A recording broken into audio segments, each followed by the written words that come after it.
So we're gonna actually start making the jollof. So first I'm gonna put some olive oil in the pan. I'm gonna make a lot of sauce, but then take a little bit aside for the actual jollof. So now that this is in, I'm gonna first throw in my bay leaf, then add in my curry powder. This is supposed to, you know, help with flavor and like the smell, so the kitchen smelling yummy. And here I already blended some onions, pepper, and tomatoes. So we're gonna add our onions, just a little bit because I still have some in the mixture, but you can never go too, there's nothing like too much onions, basically is what I'm saying. So there's a lot of flavor going on here. It smells so yummy in the kitchen. I'm gonna let this sit a little bit. Let the tomatoes infuse in a little bit. I'm gonna pour in the sauce, which again also has onions. It has tomatoes. This is the base. I'm gonna add in more tomatoes because, you know, for Ghana Jollof, the tomatoes is what gets the color. So I'm gonna add in some tomato paste and sauce later. But I'm gonna just stir this in and then add a little bit more oil because it kind of needs a little bit more. Oh, so here's another tip for making jollof. Because the stew base can be very aggressive, you're gonna see it later on with the splattering. You can put more oil in there and then scoop the oil out later on, but the oil helps with like the range of the splatter so it doesn't go everywhere. It's still gonna get everywhere, but you know, it helps a little bit. So it's been about 4 minutes. If you guys can see, the oil color is changing, so that's kind of like your cue to know that you can go ahead and put the sauce, the tomato paste, and the other stuff in there. So I'm gonna put my first, like I said, I'm making a lot of sauce because jollof is easy to make, but this is the long part, so it's always good to have some jollof stew ready to go so that you can just make jollof. That's another college student tip, or just life tip, because you can never go wrong with jollof. So I'm gonna add in my tomato paste. Like I said, tomato paste costs more than sauce, but the key purpose of the paste is to, you know, darken and get you that like orange Ghanaian Jollof color. And so you can do more sauce and then paste. I'm gonna wash this and put the content in there, but for now I'm just gonna scoop what I can get.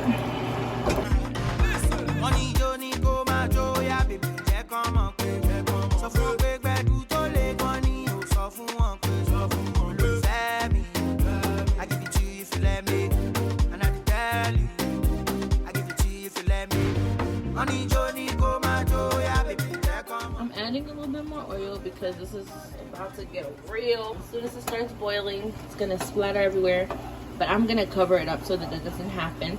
These are just like the tomato paste that I'm still trying to mash up. So now it's been infusing for a few minutes, you know, just everything going together. I'm going to start seasoning now. I'm rosemary, so I'm gonna put it in now. These are anise star seeds.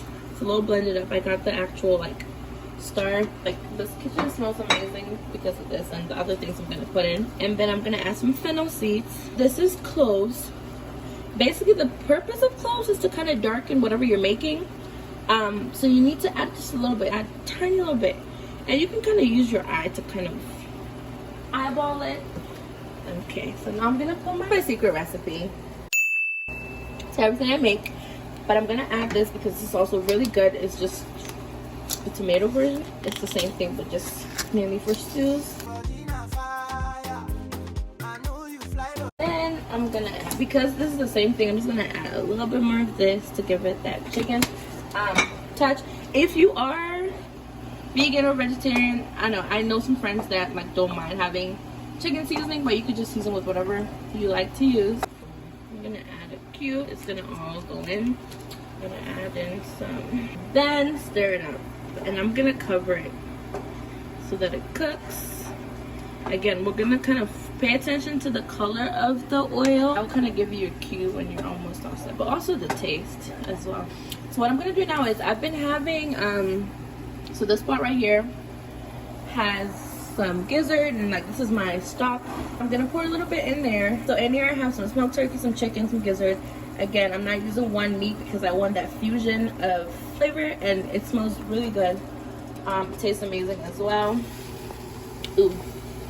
So I'm just adding that. I'm gonna stir that up to help it increase the fire now. Again, this is about to be crazy. This looks bland right now, but once everything is in, it's gonna be amazing. So I'm gonna taste right now. It looks like my season is good. I'm gonna add in a little bit of the bouillon, just for flavor and just like to get it up there. Because you also have to remember you're about to cook rice in here, so you're gonna add some water just to get it, give it a little bit extra notch, so I'm not losing all of this wonderful flavor that's in here when I add the rice later.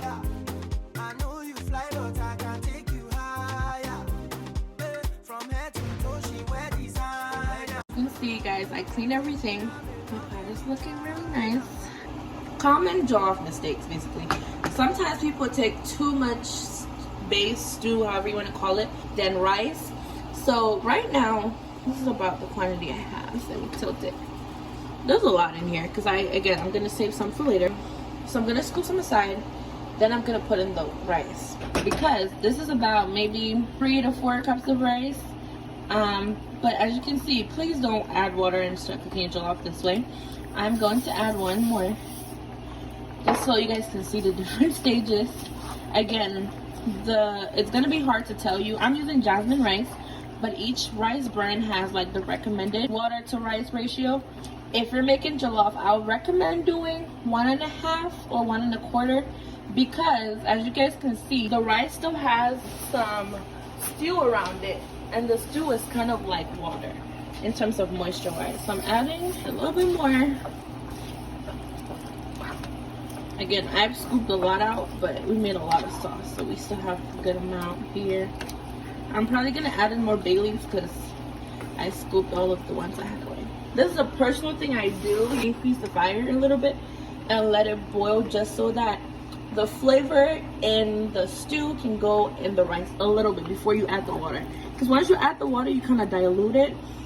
But in this case, water means the stock that we've had on the fire. But if you're vegan and you don't want any of that meaty business, you can just add your water, but just let it sit for like 2 minutes. I have my plastic bag turned inside out so that I don't have like the label that's on there. I mentioned earlier that you need the vapor to cook the rice. As you can see it escaping, but this is to keep it all in. And so this is another reason why you have to be careful with the water, because all of this is basically water, and so that can help soften your rice, get it to the point that you want it.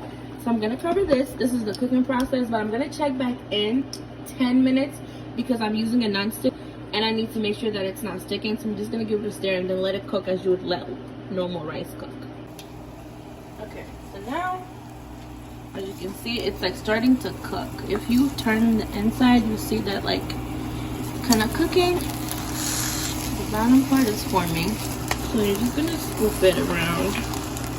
Here, you're gonna turn down the fire because you don't need it to do anything.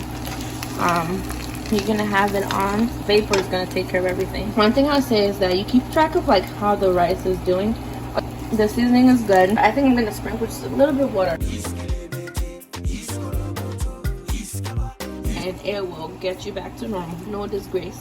I'm just gonna cover it back up and let it cook for maybe 25 minutes, and I'll check on it again.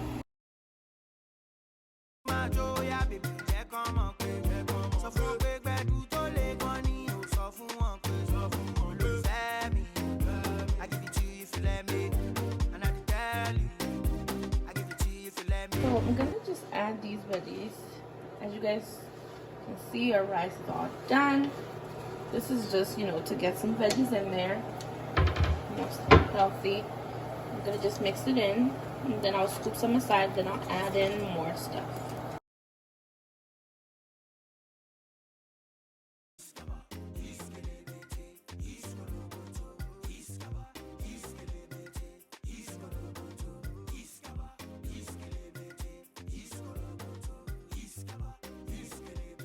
So yeah, our rice is done. You can see it's nice. So yeah. you for watching. Hopa! I broke to it. Celeb Panda B.